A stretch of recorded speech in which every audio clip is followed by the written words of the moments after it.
Hey guys, Tat here, and in this video today I'm going to be talking about the possibility of Modern Warfare 4 actually being a prequel to the first Modern Warfare, which was COD 4, and so basically having Modern Warfare 4 set before the time of COD 4, which was the first Modern Warfare that came out. I say this because a lot of people think that the Modern Warfare 3 storyline will be too hard to continue with because a lot of the main characters are dead, and so the possibility of them going back towards the times of COD 4 is actually really possible, you know, telling the stories of how they got into the story of COD 4. That could be really interesting to sort out, but I'm not going to go into the details of what the story mode could do, because I'm going to be talking more about the multiplayer in this video, and the reasons why I think that doing this could be really good. Okay, so ever since the days of COD 5, Call of Duty World at War, Treyarch, who've made those games, and the Black Ops games as well, have had their zombies mode, and that has kind of been the thing I think they've been focusing on. I think that's the thing they're trying to push the most, because I think that's what gets them a lot of the sales, whereas Infinity Ward,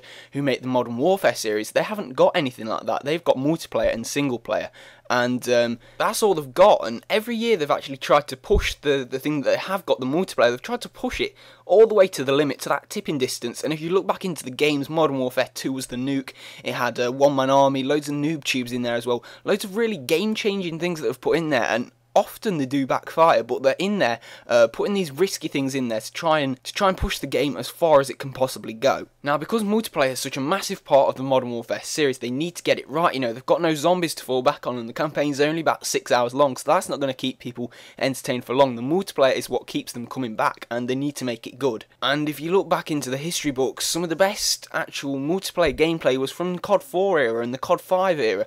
Those multiplayers were absolutely awesome, and I think the thing that's changed is the map size. I think ultimately that is what is the difference between those games back in the past and the games right now. Now, of course, gun balancing is probably something that Infinity Ward have most famously got wrong, I guess. The noob tubes were just a stupid idea in Modern Warfare 2, and if you look back then, there's pretty much one gun, you know, the ACR, the PP90M1 or whatever it was in Modern Warfare 3, and even in some of Treyarch's old games, you know, the AK-74U or whatever it was called in Black Ops, and the MP40 in COD 5 as well. You know, there's plenty of overpowered guns, and they were the ones that the majority of people would use because they were just so overpowered. The thing Treyarch have done this year with Black Ops 2 really, really well is actually gun balancing. There's no real standout weapons, and I think if they could kind of balance the guns in Modern Warfare 4 as well as Black Ops 2 have, but put them into the kind of feel of the game from COD 4 or COD 5, then I think they're onto some kind of winning formula. You know, they've got to throw in some risks in there as well to try and, you know, be outrageous as they do, get people talking, throw Nuke in there or something.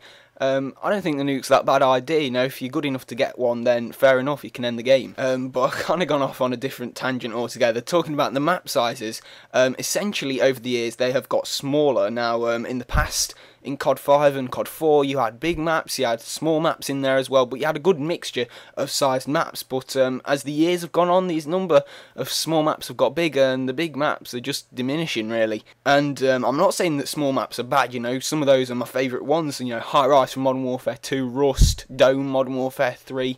This year you've got Hijacked, I really like that map as well, but I think you need a good mix of maps, good mix of size of maps and settings of maps, everything in there, because Call of Duty is basically known for its fast-paced action, and so the small maps are definitely great for that. But I think you just need to go kind of like take a step back, a leaf out of the old games books, and get a good mix of maps in there. Anyway, so that's what I think. If they do a prequel to COD 4, that would be the perfect excuse to go back to the old kind of style of maps where they're a lot bigger, and you know, you've still got small maps in there. I'm not hating on small maps at all. They're my favourite maps, but I just think the maps these days have just got a little bit too samey. But if you guys think any different, then do comment below. Leave this video a quick like, it's really appreciated. Subscribe for plenty more Modern Warfare 4 news. It's all on my channel. I think I've got 8 videos up there at the minute. I've got some on the screen right now, so just click on one of those, and that'll take you over to one of them. Thank you very much for watching, guys, and have a great day.